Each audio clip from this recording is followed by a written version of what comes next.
Hi, this is Andy with Crestline Bikes, and this is how to change the rear travel on your Crestline e-bike. The only tool you're going to need for this is a 6mm Allen wrench.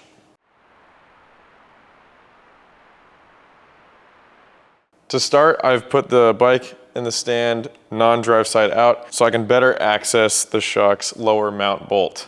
We're going to start by taking the rear wheel off.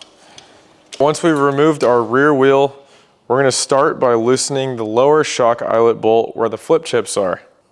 When we're loosening this bolt, we want to make sure we're clearing this seat stay by flexing our tool just slightly, or if you have one, use a ratchet, makes it a bit easier. As we're loosening this shock eyelet bolt, we want to make sure we're holding the threaded side of the flip chip with our other hand so that it doesn't fall down into the motor area. While this isn't always necessary, I do find it easier to remove the shock itself. To pull the shock out, we want to pull up and pull forward in the frame and carefully remove it. With the shock out of the way, now is a good time to clean your frame and the shock tunnel.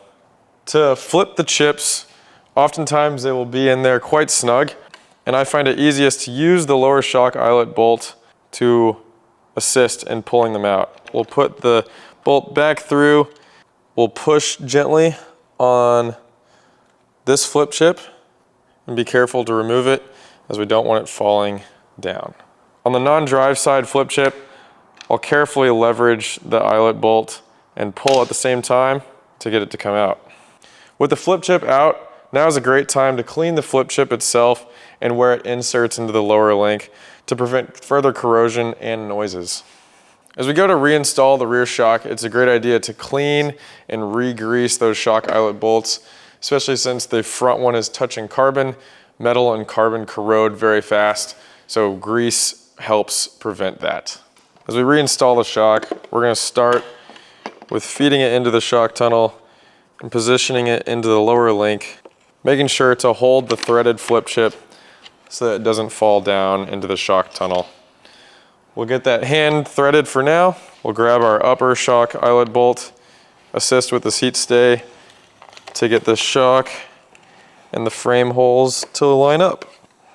We'll snug both bolts up. Once you've torqued the front shock eyelet bolt, go ahead and tighten the rear shock eyelet bolt, being careful of that seat stay. And now we'll reinstall our rear wheel.